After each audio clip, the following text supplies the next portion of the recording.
Assalamualaikum warahmatullahi wabarakatuh, sedulur Mas dan setanah dunia. Dalam rangka menyambut Idul Adha tahun 2026 ini, saya akan menyampaikan sedikit kisah mungkin bermanfaat terkait dengan Nabi Ibrahim alaihissalam. Beliau adalah putra Azhar, ya, Tarikh bin Tanur bin Syarud bin Rau bin Walid bin Abir bin Soleh bin Afrokasad bin Sam bin Nuh. Nabi Ibrahim dilahirkan di sebuah tempat bernama Paddan Aram. Nah ini ya, yang termasuk wilayah kerajaan Babylon. Kerajaan Babylon waktu itu diperintah oleh seorang raja yang bengis dan mempunyai kekuasaan absolut, yaitu Raja Namrud. Ini begitu ceritanya ya, Raja Namrud. Panjenengan sudah tahu semuanya ya. Nah, Raja Namrud ini tidak mau lengser. Raja Namrud tidak mau lengser dan ingin berkuasa terus menerus, bahkan ingin hidup terus menerus. Lagi ya, raja kok ingin hidup terus menerus. Karena itu ia tak segan-segan untuk membodohi rakyatnya agar menyembah berhala. Berhala di zaman Nabi Ibrahim ya, ada raja yang menyembah berhala. Bahkan ia juga memproklamirkan diri sebagai salah satu Tuhan yang harus disembah ya. Bahkan ia juga memproklamirkan diri sebagai salah satu Tuhan yang harus disembah. Sehingga segala perintahnya tak ada yang berani membangkang. Raja Namrud, saudara-saudaraku. Sebelum Nabi Ibrahim lahir, Raja Namrud pernah bermimpi melihat seorang anak lelaki melompat masuk ke dalam kamarnya, lalu merampas mahkota dan menghancurkannya. Nah, esok harinya ia memanggil tukang ramal dan tukang tenung untuk menafsirkan arti dari mimpinya itu. Menurut tukang ramal, anak laki-laki dalam mimpi sang raja itu, saudara-saudaraku, ini menunjukkan kekuasaan raja. Nah, kok menunjukkan meruntuhkan kekuasaan raja? Tentu saja Raja Namrud murka. Ia memerintahkan kepada para prajuritnya untuk membunuh setiap bayi laki-laki yang baru lahir. Ketika Ibrahim lahir, kedua orang tuanya bersembunyi di dalam gua. Sejak bayi hingga menginjak remaja, ia dibesarkan di dalam gua. Ia tidak pernah melihat dunia luar. Ceritanya begitu. Nah, kemudian raja ingin tahu, merasuki Ibrahim. Rasa ingin tahu merasuki jiwa Ibrahim. Selama ini ia hanya melihat bongkahan batu dan tanah di dalam gua. Ketika ibunya sedang pergi ke kota mencari makanan, ia pun mencoba keluar gua. Begitu menampakkan kakinya di luar gua, Ibrahim tercengang. Nah, ia benar-benar takjub melihat alam yang sangat luas. Gunung-gunung menjulang tinggi, langit biru terbentang luas. Ombak laut berkejar-kejaran. Di siang hari ia melihat cerahnya mentari, gitu ceritanya. Di waktu malam ia melihat sinar bulan yang menerangi malam. Ini ya. Sejak kecil Nabi Ibrahim sudah mendapat petunjuk dari Tuhan. Ia merasa heran melihat orang-orang yang menyembah patung, padahal patung-patung itu tak bisa bicara, tak bisa melihat, tak bisa mendengar, dan tak bisa memberikan pertolongan. Mengapa menyembah benda mati? Demikian pertanyaan yang timbul di benak Ibrahim. Jika ia bertemu dengan onta, kambing, dan domba-domba, selalu bergolak pertanyaan dalam hatinya, siapakah yang menciptakan semua itu? Ibrahim ingin mencari siapakah yang berkuasa atas semua ini, siapakah seharusnya yang pantas dijadikan Tuhan dan wajib disembahnya. Nah, ketika malam tiba, ia melihat bulan dan bintang, namun bulan itu akhirnya tenggelam tak tampak lagi. Pada siang hari ia melihat matahari, namun di senja hari matahari itu juga tenggelam tak tampak lagi. Ketika malam tiba ia melihat bulan dan bintang, namun bulan itu akhirnya tenggelam dan tak tampak lagi. Pada siang hari ia melihat matahari, namun di senja hari matahari itu juga tenggelam tak tampak lagi. Ibrahim berkata dalam hatinya, aku tidak suka bertuhan yang tenggelam itu. Akhirnya Ibrahim dapat menemukan kesimpulan. Akal pikirannya yang masih suci bersih memutuskan bahwa Tuhan adalah yang maha menciptakan semua isi alam ini. Berkata dalam hatinya, Tuhanku adalah menciptakan langit dan bumi, Tuhanku yang menciptakan manusia, tetumbuhan, hewan, dan apa saja yang terdapat di muka bumi. Ini ya, sesudah dewasa dan berita tentang pembunuhan bayi-bayi sudah sirna, Ibrahim diizinkan kedua orang tuanya keluar dari gua, hidup di tengah-tengah masyarakat. Kesedihan menggerogoti hatinya, ternyata masyarakat di sekitarnya sudah bobrok mental dan agama. Akal pikiran mereka benar-benar sudah tumpul sehingga patung dan batu-batu bergambar mereka jadikan Tuhan disembah-sembah. Ya. Ibrahim kemudian mengadu kepada Tuhan, ya Tuhan, aku sedang menderita batin, aku melihat kemungkaran dan kesesatan. Untuk apakah gerangan akal pikiran yang dikaruniakan Tuhan kepada mereka? Apakah akal pikiran itu hanya digunakan untuk mencari kekayaan dan berbuat kerusakan belaka? Tuhanku, tunjukilah aku. Kalau Tuhan tidak menunjuki aku, sungguh aku akan menjadi orang yang tersesat dan berbuat aniaya. Lalu Allah memberikan petunjuk kepadanya, ia diangkat menjadi nabi dan rasul. Ia diberi wahyu sehingga keyakinan tentang adanya Tuhan bukan sekedar kesimpulan akal pikiran belaka, melainkan berasal dari ketetapan Tuhan. Allah mengajarkan segala rahasia yang ada di balik alam nyata ini, bahwa di balik alam nyata ini ada juga alam gaib. Setiap manusia yang mati kelak akan dibangkitkan di alam akhirat. Ini ya. Kemudian Nabi Ibrahim sebenarnya sudah percaya akan adanya hari pembalasan di akhirat. Pada suatu hari ia ingin memperoleh petunjuk yang lebih nyata dari meyakinkan hatinya.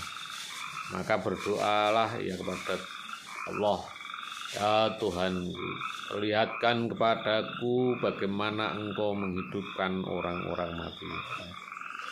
Allah menjawab permintaan Ibrahim itu dengan sebuah pertanyaan, apakah kamu belum percaya, Ibrahim? Nabi Ibrahim menjawab, saya telah percaya, tetapi supaya bertambah yakin hati saya.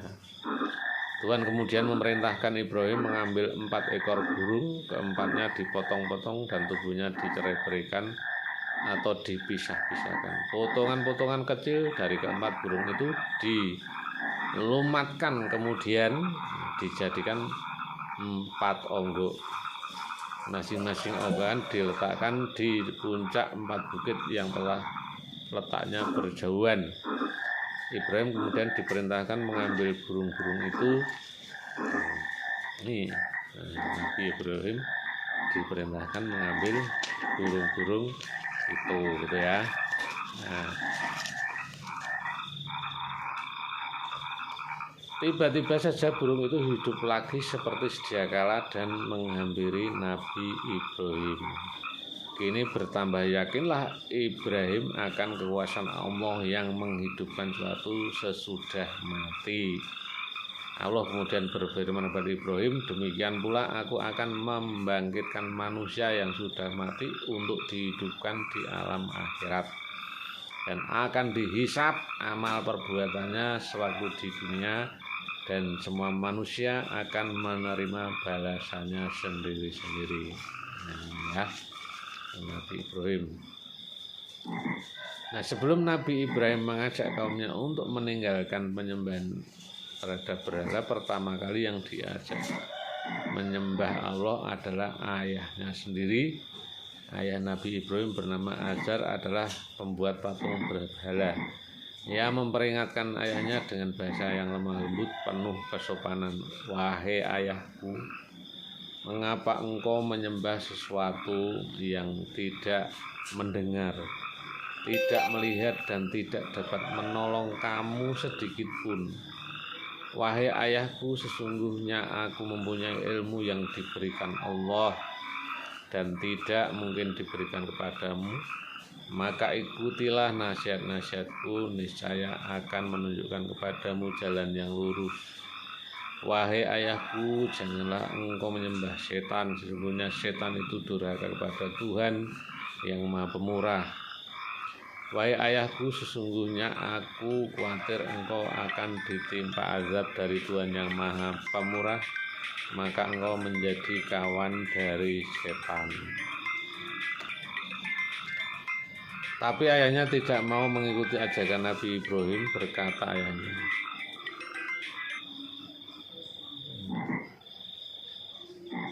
bencikah kamu daripada Tuhan Ibrahim? Jika kamu tidak berhenti mengajakku, niscaya aku akan merajamu. Tinggalkanlah aku buat waktu yang lama. Karena ayahnya tidak mau mengikuti ajakannya, ia hanya berkata, semoga keselamatan dilimpahkan kepadamu. Aku akan memintakan ampun bagimu pada Tuhan. Sesungguhnya Dia sangat baik padaku, dan aku akan menjauhkan diri daripadamu dan dari apa yang kamu sembah selain Allah. Dan aku akan berdoa kepada Tuhanku, mudah-mudahan aku tidak kecewa dengan berdoa kepada Tuhanku. Doa atau permohonan Nabi Ibrahim untuk ayahnya tak lain adalah karena kasih sayangnya selaku anak kepada ayah. Namun setelah Allah menerangkan bahwa ayah Ibrahim adalah musuh Allah, maka Ibrahim berlepas diri daripadanya. Tak ada beban moral lagi selaku anak kepada ayahnya seperti tersebut dalam Al-Quran. Dan permintaan ampun dari Ibrahim untuk ayahnya tidak lain hanyalah karena suatu janji yang telah diikrarkan kepada ayahnya. Maka tatkala jelas bagi Ibrahim bahwa ayahnya adalah musuh Allah, ya,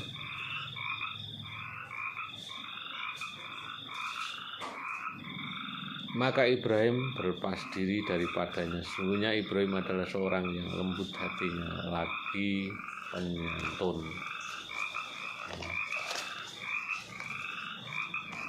Nah, Nabi Ibrahim adalah seseorang cerdas yang ahli logika serta strategi yang ulung. Ia ingin berdialog dengan Raja Namrud. Ya, di hadapan orang banyak. Caranya ia hancurkan lebih dahulu berhala-berhala yang menjadi sembahan Raja Namrud dan rakyatnya. Hal itu ia lakukan ketika sang raja dan semua rakyat sedang berpesta hari raya dengan berburu di tengah hutan. Di saat rumah penyembahan berhala kosong, maka Ibrahim masuk membawa kampak berhala-berhala kecil dan sedang dihancurkannya. Lalu kapak yang dibawanya diletakkan di leher berhala yang paling besar. Raja Namrud dan pengikutnya kembali dari perburuan dengan wajah gembira. Mereka akan mengadakan pesta pora sambil menyembah berhala di ruang pemujaan. Namun betapa terkejut mereka saat melihat berhala-berhala itu telah cerai-berai. Kurang ajar, siapa yang berani menghancurkan berhala kita? Raja Namrud meluapkan amarah. Tidak seorang pun menjawab, namun ada seorang saksi yang melihat bahwa Nabi Ibrahim saja yang tidak ikut berburu ke hutan dengan alasan perutnya sakit. tangkap dia dan bawa ke hadapanku, perintah Raja Namrud. Nabi Ibrahim kemudian ditangkap, dalihnya karena hanya ia seorang yang tidak ikut keluar kota untuk berburu hewan. Pastilah ia yang melakukan penghancuran ini. Ia dibawa ke hadapan Raja Namrud, disaksikan rakyat banyak. Ia diinterogasi, Nabi Ibrahim tersenyum. Memang inilah yang diharapkannya. Pertanyaan Raja Namrud, apakah kamu yang menghancurkan berhala-berhala itu?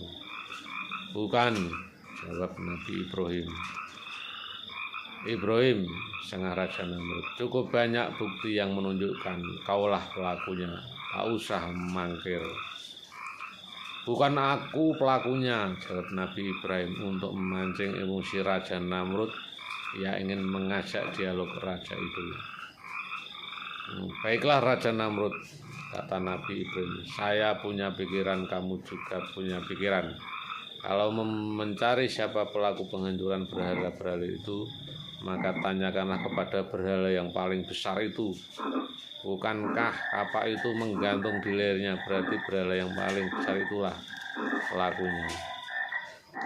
Raja Namrud berang mendengar ucapan itu. Hai Ibrahim, kau sungguh bodoh. Di mana otakmu? Masa patung seperti itu akan saya ajak bicara? Mana mungkin dia bisa bicara? Kau jangan mengada-ada. Hai Raja Namrud, kata Nabi Ibrahim dengan lantang, suara tegas dan keras, saudara-saudaraku ya. Sebenarnya yang bodoh, mengapa patung yang tak dapat bicara dan bergerak kau jadikan Tuhan yang harus disembah? Mengapa patung dan berhala yang tak dapat melindungi dirinya itu yang kalian puja-puja? Bukanlah itu kebodohan yang teramat sangat.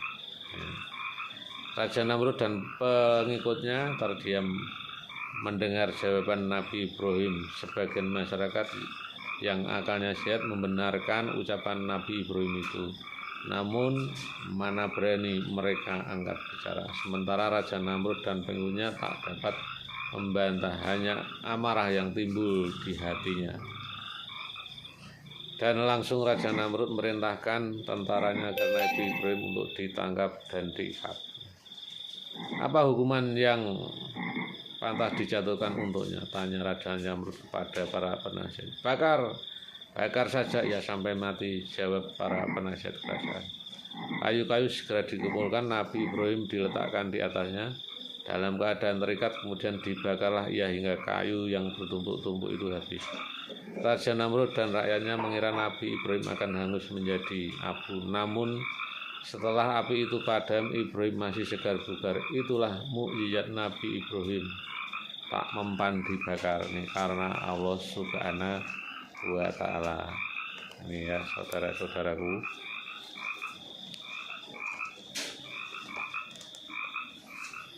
Nah, sesudah Ibrahim dibakar tidak mati, sebenarnya banyak rakyat yang mau mengikuti ajarannya, tapi karena takut kepada ancaman Raja Namrud, maka mereka masih banyak yang kafir. Nabi Ibrahim pun meneruskan dakwanya untuk mengajak manusia hanya menyembah Allah Subhanahu wa Ta'ala.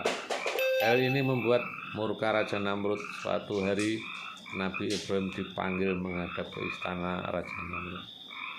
Engkau telah menyebarkan fitnah yang jahat sekali, kata Namrud. Adakah Tuhan selain aku? Akulah Tuhan yang harus kau sembah. Aku dapat mengatur dan merusak segala-galanya. Siapakah yang lebih tinggi kekuasaannya daripada aku? Hukum yang kutetapkan masih berlaku. Keputusan pasti berjalan, semua orang tunduk kepadaku. Mengapa kau menentangku?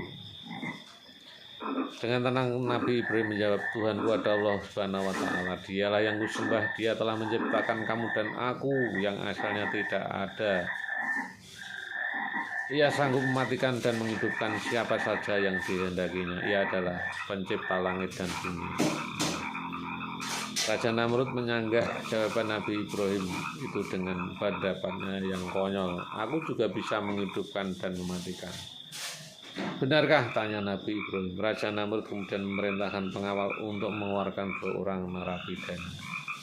Kemudian Namrud mengambil pedang salah seorang dari narapidana itu dipenggal lehernya sampai mati, seorang lagi diampuni, dibiarkan hidup. Lalu Namrud berkata, begitulah caranya untuk menghidupkan dan mematikan.